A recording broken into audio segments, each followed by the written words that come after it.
जो बीजेपी के ही एमपी हैं यादव साहब, हरनाथ यादव साहब, और उनकी कोशिशें ये हैं कि इस वक्फ एक्ट को ख़त्म करवाया जाए, ख़त्म किया जाए। लोगों के ऊपर भी ख़ास तौर से मैं साफ साफ कह रहा हूँ, Congress party, Samajwadi party, Bahujan Samaj party, MIM, ये जितनी भी और जो सेकुलर नाम निहाद पार्टियां हैं उनके ऊपर एक सवाल ये खड़ा करता है। जब ये प्राइवेट मेंबर बिल राज्यसभा में पेश किया गया तो इसके फेवर में 56 वोट पड़े और इसके मुखालफत में कुल 32। तो अपोजिशन पार्टी के जो लोग हैं, यानी कि जो अपना आप को सेकुलर कहते हैं, उन लोगों ने अगर वहां पर उसको रोक दिया होता, यानी कि 56 के मुकाबले में अगर 57 वोट भी दे दिए होते तो मंजूर ही नहीं होता। मैं आपको एक बहुत साजिश, एक बड़ी साजिश में आपके सामने उजागर करने की कोशिश कर रहा हूं। इसमें थोड़ा सा आप जरा समझने की कोशिश करें। वो नहीं होती जो एक हम लोगों की आत्माएं दुख रही हैं, वो नहीं होती जो अजियत हमें पहुंच रही है, वो नहीं होती। तो आप सोचिए जरा सा कि जिनको हम अपना सब कुछ करते हैं, ये एक बहुत बड़ी चीज़ है। इसमें सोचने की बात है कि ये लोग हमारे नहीं हैं किसी भी तरह से। अब आप जब ये लोग आपके नहीं हैं तो आपको अब क्या, इसमें जो जिम्मेदारियां हैं वो हमारे अपने बड़ों की हैं, जो हमारे लीडरान रहे, सिपह सालार रहे, उनकी हैं, जिन्होंने कांग्रेस की गोद में बैठकर या दूसरी पार्टी की गोद में बैठकर घुसने का काम किया, उनको सोकर उठने ही नहीं दिया, उनको गहरी नींद में सुला देने का काम किया। अब अगर वक्फ एक्ट को आपने उस तर्ज पे बना लिया होता जिस तरह पे हमारे सरदार भाइयों का है, जो गुरुद्वारा प्रबंधक कमेटी की प्रॉपर्टियां हैं, उनको एडमिनिस्टर करने का अधिकार गुरुद्वारा प्रबंधक कमेटी के पास है, और गुरुद्वारा प्रबंधक कमेटी के अहदेदारान को हमारे सिख भाई डायरेक्ट इलेक्शन के जरिए अपॉइंट करते हैं, इलेक्ट करते हैं।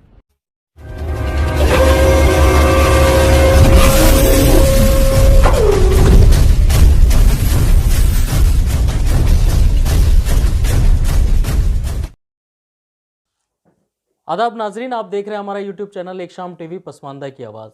जिस तरीके से वक्फ बोर्ड की जायदादों का मामला सामने आता रहता है, और अब तो वक्फ का जो है एक्ट ही ख़त्म करने की बातें की जा रही हैं।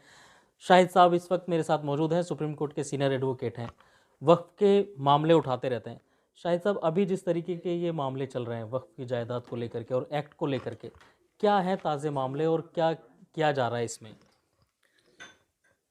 अनफॉर्चुनेटली एक बिल लाया गया है, प्राइवेट मेंबर बिल है, जो बीजेपी के ही MP हैं यादव साहब, हरनाथ यादव साहब, और उनकी कोशिशें ये हैं कि इस वक्फ एक्ट को ख़त्म करवाया जाए, ख़त्म किया जाए। बड़े अफसोस की बात यह है कि इस वक्फ एक्ट को चर्चा के लिए मंजूर कर लिया गया।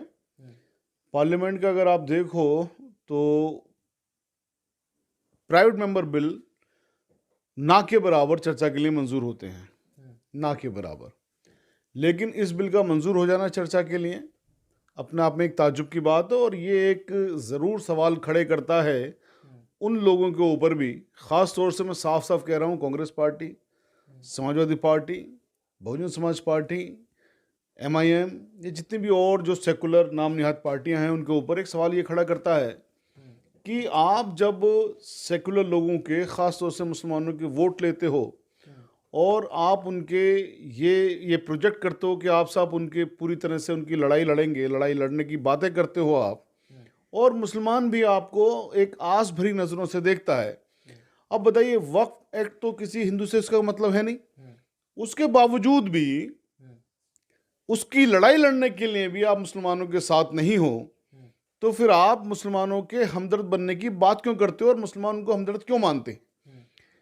जब ये प्राइवेट मेंबर बिल राज्यसभा में पेश किया गया तो इसके फेवर में 56 वोट पड़े और इसके मुखालफत में कुल 32। तो अब सोचिए ना, अपोजिशन पार्टी के जो लोग हैं, यानी कि जो अपना आप को सेकुलर कहते हैं, उन लोगों ने अगर वहां पर उसको रोक दिया होता, यानी कि 56 के मुकाबले में अगर 57 वोट भी दे दिए होते तो मंजूर ही नहीं होता। यानी विपक्ष की जो लोग हैं, जो दूसरी पार्टियां हैं, उन्होंने भी अपनी सहमति जाहिर कर दी इसमें। मैं आपको एक बहुत साजिश, एक बड़ी साजिश में आपके सामने उजागर करने की कोशिश कर रहा हूं। इसमें थोड़ा सा आप जरा समझने की कोशिश करें कि जो लोग आपके वोट थोक के भाव में लेते हैं और क्लेम करते हैं कि साहब हम सब इनके हमदर्द हैं या हम इनकी लड़ाई लड़ने वाले लोग हैं, और हम लोग यानी मुसलमान लोग भी ये मानते हैं कि हाँ साहब ये हमारी लड़ाई लड़ेंगे, लड़ाई लड़ते हैं या लड़ाई लड़ेंगे। ये लोग उस वक्त में भी आपके साथ में खड़े हुए नहीं हैं जब वक्फ एक्ट से मुताल्लिक किसी हमारे हिंदू भाई का नहीं है। अगर वक्फ एक्ट ख़त्म होता है या उसको ख़त्म करवाने की जो कवायदे हैं सिर्फ मुसलमानों को अजियत पहुंचाने के लिए तो हैं। तो ये जो सेकुलर किस्म के लोग हैं जिसमें तमाम लोगों की लिए बात मैं कर रहा हूँ, अगर इन लोगों ने इस एक्ट की इस प्राइवेट बिल की मुखालफत कर दी होती, सिर्फ 56 के मुकाबले 57 लोगों ने वोट दे दिया होता, तो आज जो ये तमाम मुसलमानों को, हिंदुस्तान के मुसलमानों को एक फ़िक्र हो रही है तो शायद वो नहीं होती। जो एक हम लोगों की आत्माएं दुख रही हैं वो नहीं होती, जो अजियत हमें पहुंच रही है वो नहीं होती। तो आप सोचिए ज़रा सा कि जिनको हम अपना मास्टर बनाते हैं, अपना सब कुछ करते हैं, ये एक बहुत बड़ी चीज़ है। इसमें सोचने की बात है कि ये लोग हमारे नहीं हैं किसी भी तरह से। अब आप जब ये लोग आपके नहीं हैं तो आपको अब क्या करना है ये अलग चीज़ है, उस पर हम किसी और उसमें बात कर लेंगे। अब जो आपकी दूसरी बात है कि वक्फ एक्ट अगर ख़त्म हो जाता है या क्या इस बात से वक्फ एक्ट ख़त्म हो जाएगा, तो देखिए मैं आपको एक चीज़ बहुत वाज़ेह तौर से कर देना चाहता हूँ कि हमारी हर चीज़ पर बहुत सारे लोगों की नज़र बहुत पहले से है, आज से नहीं है। कहीं ना कहीं इसमें जो जिम्मेदारियां हैं वो हमारे अपने बड़ों की हैं, जो हमारे लीडरान रहे, सिपह सालार रहे, उनकी हैं, जिन्होंने कांग्रेस की गोद में बैठकर या दूसरी पार्टी की गोद में बैठकर मुसलमानों को थपकने का काम किया, उनको सोकर उठने ही नहीं दिया, उनको गहरी नींद में सुला देने का काम किया। अब अगर वक्फ एक्ट को आपने उस तर्ज पे बना लिया होता जिस तरह पे हमारे सरदार भाइयों का है, तो किसी की मजाल नहीं होती कि कोई आपके वक्फ एक्ट को ख़त्म करवाने की बात करता। सरदारों के पास में क्या है कि उनके जो गुरुद्वारा प्रबंधक कमेटी की प्रॉपर्टियां हैं उनको एडमिनिस्टर करने का अधिकार गुरुद्वारा प्रबंधक कमेटी के पास है, और गुरुद्वारा प्रबंधक कमेटी के अहदेदारान को हमारे सिख भाई डायरेक्ट इलेक्शन के जरिए अपॉइंट करते हैं, इलेक्ट करते हैं, वार्ड मेंबर से लेकर के टॉप लेवल तक। यानी मैं अगर इसे आसान भाषा में कहूँ, वार्ड मेंबर्स जैसे हमारे यहाँ पंचायत के इलेक्शन होते हैं और पीएम के भी इलेक्शन होती हैं, तो इनकी जो पूरी बॉडी है वार्ड मेंबर से लेकर के और टॉप तक उनको सिख भाई इलेक्ट करते हैं। आपने कभी सुना कि सिखों की बॉडी को ख़त्म करवाने के लिए कोई पार्लियामेंट के अंदर एक्ट लाया गया हो या बिल लाया गया हो या कोशिश की गई हो या सुप्रीम कोर्ट के अंदर कोई पिटीशन डाली गई हो? ये वक्फ एक्ट के पीछे बहुत पहले से पड़े हुए हैं। एक वजह क्या है? अजियत पहुंचाना, वजह यह है अजियत पहुंचाना और कुछ भी नहीं है कि मुसलमानों को परेशान करेंगे तो इन लोगों के दिमाग में यह है कि एक विशेष वर्ग खुश होगा। वो विशेष वर्ग बनाने में बड़ी मेहनत करी है इन लोगों ने, जो खुश होता है मुसलमानों को अजियत पहुंचाने के बाद। लेकिन आज भी हिंदुस्तान के अंदर, हमारे हिंदुस्तान के अंदर अक्सरियत, मेजोरिटी उन लोगों की है जो लोग इंसानियत की बात करते हैं, ह्यूमैनिटी की बात करते हैं, जो लोग इस बात को, इस पॉलिटिक्स को बिल्कुल पूरी तरह से दरकिनार करते हैं कि साहब मुसलमानों को अजियत पहुंचाएंगे तो लोग खुश होंगे। बट उनको जो वोट मिलता है वो उसी पॉलिटिक्स के तहत मिलता है कि साहब अजियत पहुंचाएंगे तो हम इस तरह की हमें चीज़ें होंगी। तो मुसलमानों की कोई भी चीज़ को जब मुसलमानों को अजियत पहुंचती है, जैसे मैंने कहा वक्फ एक्ट अगर मान लो अल्लाह ने करे ख़त्म हो जाता है, उससे किसी भी हिंदू को कोई फ़ायदा नहीं होने जा रहा, किसी भी हिंदू को कोई फ़ायदा नहीं होने जा रहा। ये सारे हिंदू भी जानते हैं कि अगर वक्फ एक्ट ख़त्म भी हो जाता तो प्रॉपर्टी तो हमारी है, प्रॉपर्टी तो हमारे बाप दादाओं ने दी है। जब बाप दादाओं ने प्रॉपर्टियां दी हैं, प्रॉपर्टियां किसको दी हैं? अल्लाह सुब्हान तआला को दी हैं। हमारे देश का कानून भी ये कहता है, हमारी शरीयत भी ये कहती है, हमारा कुरान भी ये कहता है, हमारी हदीस भी ये कहती है। कुरान और हदीस से मतलब इस्लामिक लॉ से मेरा है कि जो प्रॉपर्टी वक्फ हो जाती है उसका मालिक अल्लाह सुब्हान तआला है।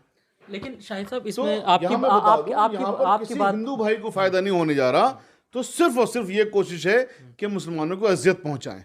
आपकी बात यहाँ बीच में रोक करके मैं ये कहना चाह रहा हूँ, अभी जैसे मान लीजिए वक्फ एक्ट ख़त्म हो जाता है, हम देखते हैं कि बहुत सी मसाजिद को और बहुत से मदारिस को और दरगाहों को अभी डेमोलेशन किया गया अवैध बता करके, जबकि बहुत सी चीज़ें ऐसी थी जो वक्फ के अंदर आती थी वो चीज़ें। अगर वक्फ एक्ट ही ख़त्म हो जाता है तो फिर तो ये पूरा मसला ही ख़त्म हो जाएगा कि ये जगह वक्फ की है।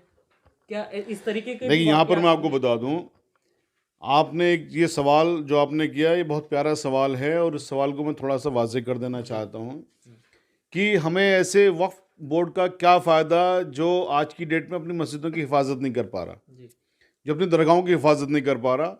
वक्फ बोर्ड के बावजूद, वक्फ एक्ट के बावजूद, ऑर्डिनेंस के बावजूद, गजट के बावजूद, सर्वे के बावजूद, जो हमारी प्रॉपर्टियों के बाद प्रॉपर्टियां सरकारें खा रही हैं, प्राइवेट लोग खा रहे हैं। इसीलिए मैंने कहा कि मुसलमान जो हमारे लीडर थे, वो जो पिट्ठू थे कांग्रेस पार्टी के या किसी भी सत्ताधारी पार्टी के, उन लोगों ने क्या किया, जैसे आप एक खूबसूरती देखिए, वक्फ एक्ट में एक चीज़ बनी है, एक सेक्शन है 51, उसमें ये लिखा हुआ वक्फ प्रॉपर्टियों को कोई भी सरकार ना एक्वायर कर सकती है, ना कोई वक्फ बोर्ड का ओहदेदार उसको बेच सकता है, उसकी खरीद फरोख्त नहीं हो सकती, ट्रांसफ़र नहीं हो सकती।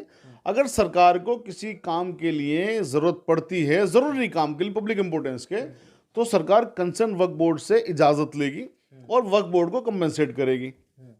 लेकिन इसके बावजूद भी बिना वक्फ बोर्ड की इजाज़त लिए हुए अकेले दिल्ली में 300 प्रॉपर्टियां भारत की सरकार ने एक्वायर कर ली वक्त पर। हिंदुस्तान भर में हज़ारों प्रॉपर्टियां एक्वायर कर ली वक्त पर, और वक्फ बोर्ड की कोई परमिशन नहीं ली गई। तो सेक्शन 51 का सीधे सीधे वायलेशन हुआ। तो क्या मतलब रह गया सेक्शन 51 का? क्या मतलब रह गया वक्फ एक्ट का? जब आप वक्फ एक्ट की इज्जत ही नहीं करते, जब आप वक्फ एक्ट को अप्लाई नहीं करते, कंप्लाई नहीं करते, तो वक्फ एक्ट को तो बेसिकली इन लोगों ने पहले दिन से खत्म किया हुआ है। ये नाम निहाद के लिए, ताकि आप इंटरनेशनल लेवल पर दिखा सकें कि देखिए साहब, हमारे पास में ये चीजें हैं, हम हिंदुस्तान की माइनॉरिटी को इस तरह से प्रोटेक्ट कर रहे हैं। ये उसलिए है सिर्फ, जबकि हकीकत में वक्फ एक्ट पर ना कभी कांग्रेस चली, दूसरी पार्टी की तो आप सरकार आई है, 10 साल से सरकार है, उनको भी देखना है कि, लेकिन इस पार्टी में कम से कम आपकी प्रॉपर्टियां एक्वायर नहीं हुई। बहरहाल, अब मैं दूसरी चीज पर आता हूं कि जब आपने वक्फ एक्ट को धता बता रखी है, जब आप वक्फ एक्ट को मानते ही नहीं हो, कौन नहीं मानते? कोई भी सरकार नहीं मानती। आज की बीजेपी की सरकार भी नहीं मान रही, कल कांग्रेस ने भी नहीं माना, परसों जो और दूसरी पार्टियों की सरकार थी, जो मिली जो सरकार थी, उन्होंने भी नहीं माना। मैंने वही बताया ना कि यहां पर वक्फ एक्ट के बावजूद भी हजारों प्रॉपर्टियां एक्वायर की। और आज की सरकार की अगर बात है, भले एक्वायर नहीं की हैं, लेकिन मस्जिदों को, दरगाहों को तो रोज तोड़ने जा रहे हैं, वक्फ एक्ट के बावजूद तोड़ने जा रहे हैं, गजट नोटिफिकेशन के बावजूद तोड़ने जा रहे हैं। तो वक्फ एक्ट को माना कहां जा रहा है? यह वक्फ एक्ट को माना जा सकता था अगर इसका इलेक्शन हो करके मुसलमानों के द्वारा इसके नुमाइंदे इलेक्ट होते, जैसे गुरुद्वारा प्रबंधक कमेटी के होते हैं। होता क्यों नहीं है? इस पर अमल क्यों नहीं हुआ वक्फ एक्ट पर? वक्फ एक्ट की क्यों धज्जियां उड़ाई जाती हैं लगातार? क्योंकि वक्फ बोर्ड के जो ओहदेदारान हैं, वो जो मौजूदा सरकार होती है, वो अपने गुलामों को उसमें अपॉइंट करती है, और उन गुलामों को जो काम मिलता है वो ये मिलता है कि आप सिर्फ हमारी वाहवाही करिए और आप हमारी हाँ को हाँ कहिए, ना को ना कहिए, दिन को रात दिन कहिए, रात को रात कहिए। इसके बरखिलाफ जो हमारे सरदार भाइयों की प्रॉपर्टियां हैं, चूंकि वहां पर इलेक्शन सीधे सीधे सरदारों के द्वारा होता है, सिख भाइयों के द्वारा होता है, तो वो अपने लोगों के लिए आंसरेबल होती। वहां पर अगर कोई प्रॉपर्टी कोई लेने की कोशिश भी कर ले, तो फिर पूरे सरदार भाइयों के सामने, सिख भाइयों के सामने ट्रांसपेरेंसी के साथ में वो मुद्दा आ जाता है, वो उसको दोबारा जिताएंगे नहीं। तो इसलिए अपनी पूरी जद्दोजहद लगा के रखते हैं कि उनकी प्रॉपर्टियों को कोई जरा सा छेड़ भी ना दे। और नतीजा देखिए आप कि वो सिर्फ 2% है, उनकी प्रॉपर्टियां हमारे मुकाबले में एक मूंगफली का दाना भी नहीं है, मूंगफली का दाना भी नहीं है। उसके बावजूद भी कर्जा हंसना वो देते हैं, हम नहीं देते हैं। लेकिन शाहिद साहब, चाहे वो 2% हो या मूंगफली के दाने के बराबर, लेकिन जो काम मौजूदा वक्त में गुरुद्वारों से किया जा रहा है, वो काम मस्जिद और दरगाहों से और मदारिस से करने की जरूरत थी।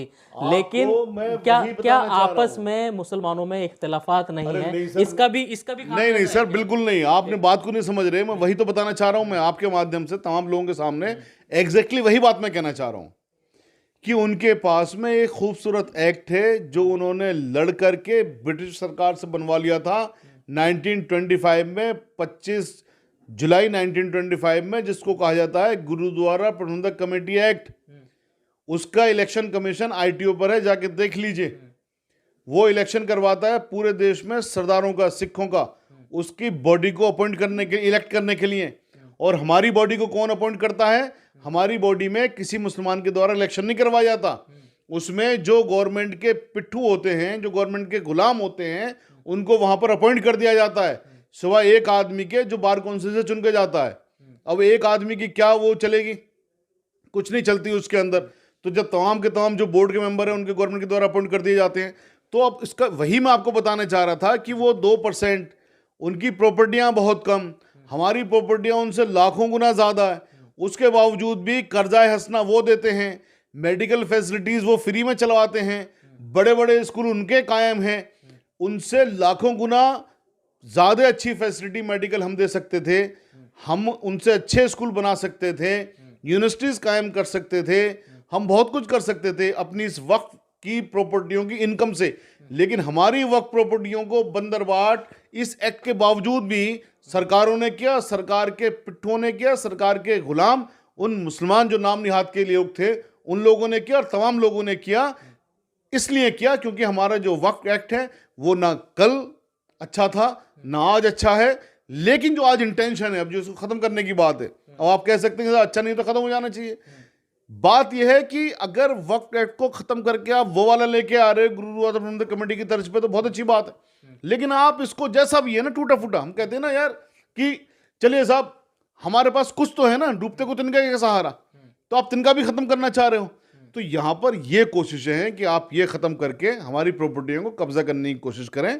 लेकिन मैं आपके माध्यम से ये बात बता देना चाहता हूं कि ना तो कोई वक्फ प्रॉपर्टियों को आपकी कब्जा कर सकता है, ना कोई आपकी वक्फ प्रॉपर्टियों को छीन सकता है, क्योंकि ये वक्फ प्रॉपर्टियां हमारे बुजुर्गों ने अल्लाह सुब्हानहू तआला को नाम कर दी। इनका जो इस्तेमाल है सिर्फ जो वाकिफ की इंटेंशन है उसी के मुताबिक हो सकता है, और अगर सरकार कोई कानून बना भी ले, पहली बात तो बनाएगी नहीं किसी हालत में, क्योंकि प्राइवेट मेंबर बिल है, मैं आपको फिर बता दूं गवर्नमेंट का बिल नहीं है लाया हुआ, ठीक है, पहली बात तो बनाएगी नहीं।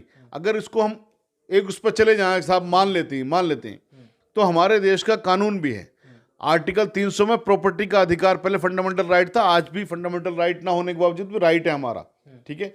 तो ये जब अल्लाह सुब्हानहू तआला का राइट है और अल्लाह सुब्हानहू तआला खुद जमीन पर आके नहीं लड़ेंगे, वो तो एक बॉडी के जरिए लड़ेंगे, हमारे जरिए लड़ेंगे, ठीक है। तो हमारे कानूनी हक है उन प्रॉपर्टियों की हिफाजत करें, हम उन प्रॉपर्टियाँ वो हमारे पास रहें। तो हमारी प्रॉपर्टियाँ इंशाल्लाह कोई नहीं ले सकता, किसी के अंदर हिम्मत नहीं है ले ले प्रॉपर्टियाँ। वक्फ एक्ट अगर ये ख़त्म करने की सोच भी रहे हैं तो ये पहली बात तो ये है कि वक्फ एक्ट ख़त्म नहीं कर सकते, अभी तक इसके अंदर सरकार का नहीं है। दूसरी बात, ऑनरेबल सुप्रीम कोर्ट के अंदर इस पर समाज चल रही है। ऑनरेबल सुप्रीम कोर्ट के जो अल्फाज थे मैं आपके सामने दोहरा देना चाहता हूँ कि जो पिटिशनर थे उनको कहा कि आप वक्फ एक्ट को ख़त्म करवा के क्या जो वक्फ प्रॉपर्टियाँ सबको लुटवाना चाहते हो, वो तो सब लुट जाएंगी। उनको एडमिनिस्ट्रेट कौन करेगा, उनकी देखभाल कौन करेगा? तो वक्फ बोर्ड का काम सिर्फ प्रॉपर्टियों को एडमिनिस्टर करना, उनकी देखभाल करना, इससे ज़्यादा कुछ भी नहीं है। और उनसे ज़्यादा, उस बोर्ड से ज़्यादा जो बोर्ड सरकार अपने गुलामों को अपॉइंट करती है, अगर हमारे द्वारा वो इलेक्ट होने शुरू हो जाए, और मैं कोई अनोखी मांग नहीं करता हूं इससे, आप ये लंबे तक वक्त से मांग कर रहे हैं, ये अनोखी मांग नहीं है, ये कॉन्स्टिट्यूशनल मांग है, ये हमारा हक है, ये हमारे दूसरे भाइयों को ऑलरेडी मिला हुआ है, सरदारों को, तो हमारा भी वो हक है, हम भी इस देश की माइनॉरिटी। क्या क्या करने की ज़रूरत है, किस तरीके से ये किया जा सकता है? जो अवाम है, जो मुस्लिम लोग हैं, वो इसको बचाने के लिए या इस पे आवाज़ उठाने के लिए किस तरीके से आगे आ सकते हैं? क्या रास्ता उनके लिए है? जैसे आप गुरुद्वारा प्रबंधक कमेटी की तरह जो है वक्फ बोर्ड की कमेटी बने, एक इस तरीके का कानून बने, लोग चुन करके जो है अपना नुमाइंदा बनाएं वक्फ की जायदादों के लिए, रास्ता क्या है? इसके लिए लोग किस तरीके से मदद कर सकते हैं इसमें? देखिए, रास्ता बहुत सिंपल है। सबसे पहले तो लोगों की समझ में ये आना चाहिए, क्योंकि जो हुआ सो हुआ, उस आगे के लिए हाँ, लोगों की समझ में ये आना चाहिए कि ये वक्फ प्रॉपर्टियाँ उनकी अपनी प्रॉपर्टियाँ हैं। हिंदुस्तान का हर मुसलमान कम से कम 30 से 35 लाख रुपए का मालिक है, ये बात समझ में आनी चाहिए। जब ये बात समझ में आएगी तो आप मुझे बताइए कि कौन सा ऐसा मुसलमान है या कौन सा ऐसा हिंदू है, कोई भी आदमी हो, कि आपकी उसकी कोई 100 रुपये की प्रॉपर्टी पे भी कब्जा कर ले अगर, तो वो कोर्ट में भी जाता है, हर तरह से लड़ता है वो। तो जिस दिन ये फीलिंग आ गई कि हमारी प्रॉपर्टियाँ हैं, उस दिन मेरा ख्याल है इनकलाब होगा। दूसरी बात यह है कि हमें ये समझना चाहिए कि इनकी रेंटल इनकम से खाली हम वक्फ प्रॉपर्टियों की खाली रेंटल इनकम से हम 5 साल के अंदर पूरे मुल्क भर से बेरोजगारी ख़त्म कर देंगे। हम पूरे देश का बजट फाइनेंस करने की ताकत रखते हैं। हम बेशुमार यूनिवर्सिटियां बना देंगे, मेडिकल कॉलेजेस बना देंगे, इनकी इनकम से सिर्फ प्रॉपर्टियां हमारी ही रहेंगी, और उसका फैज़ यानी उसका फ़ायदा पूरे देश को होगा।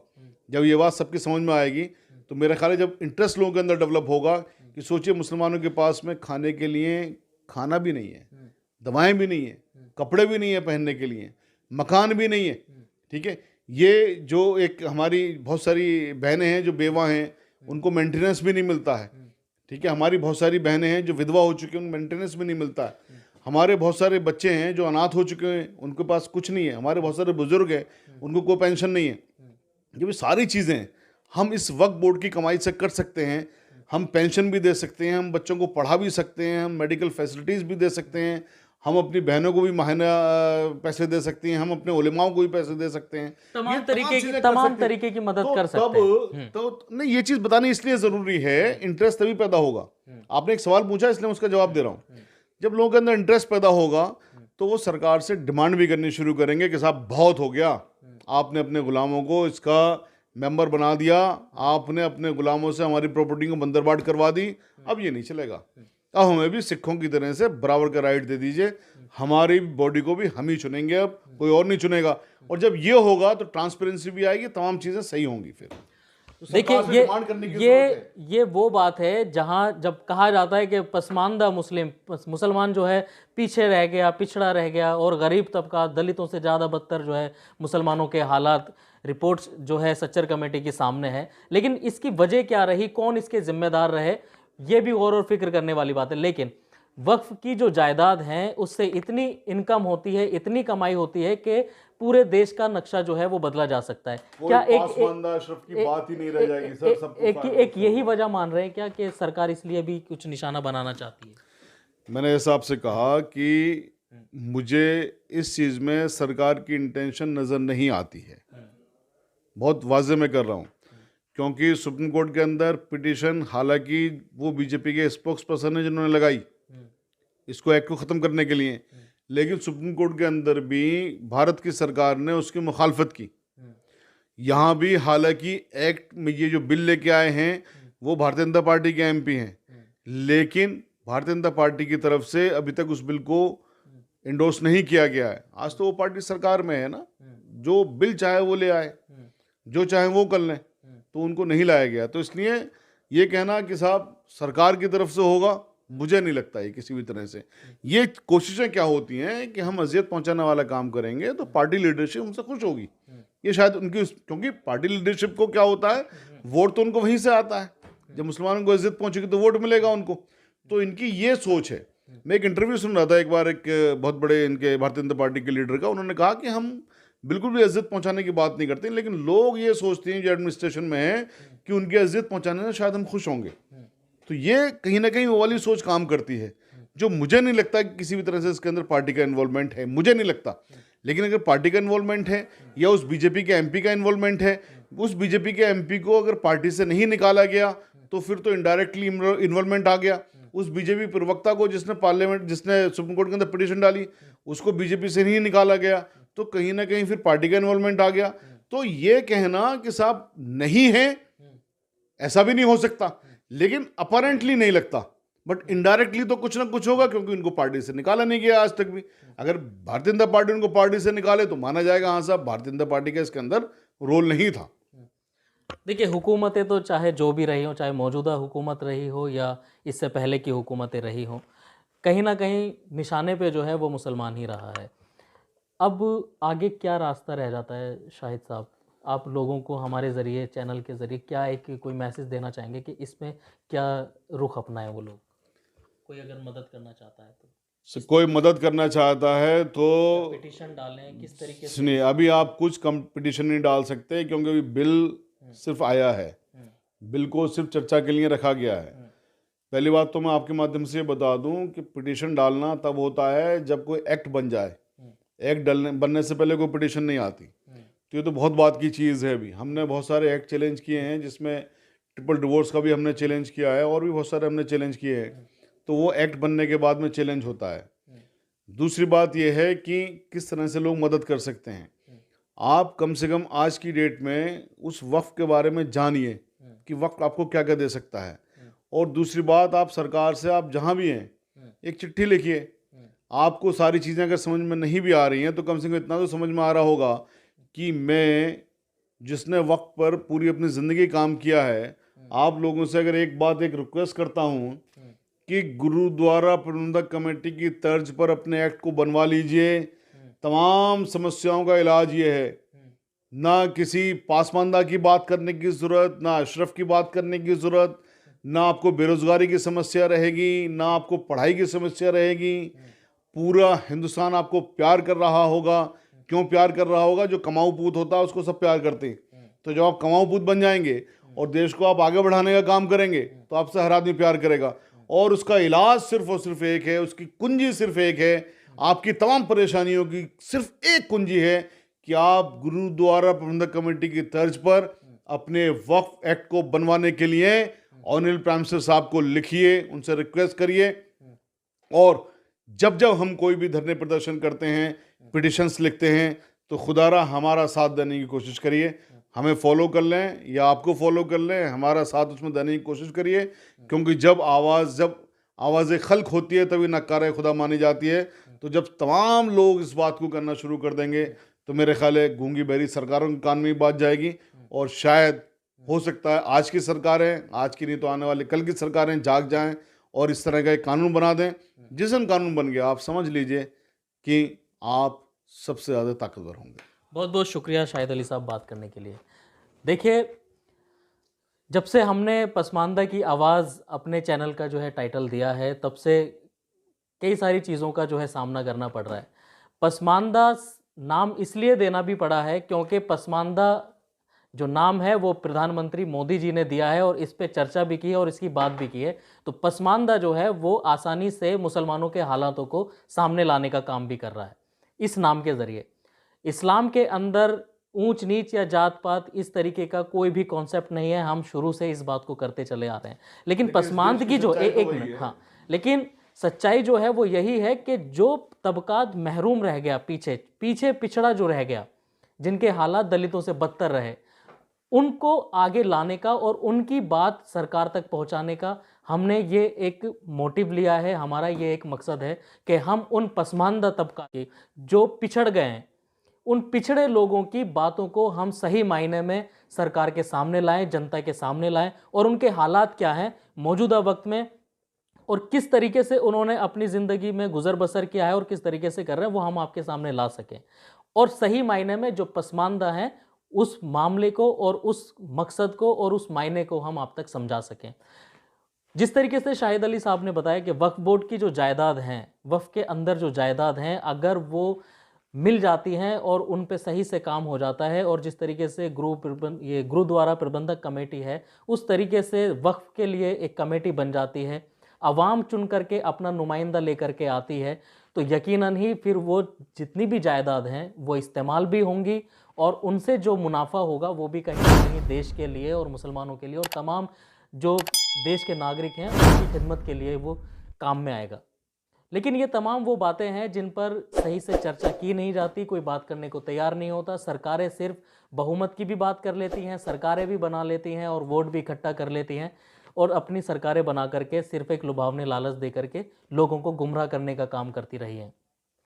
अगर ये वीडियो और ये हमारी चर्चा आपको पसंद आई है और आप इससे फ़ायदा लेना चाहते हैं और यकीनन ही आप अपनी पसमानदगी को दूर करना चाहते हैं, तो इस वीडियो को ज़्यादा से ज़्यादा शेयर करें, उन तमाम लोगों तक ये चीज़ पहुंचाएं जो कहीं ना कहीं मुसलमानों के लिए या अपने देश के लिए गौर और फिक्र रखते हैं।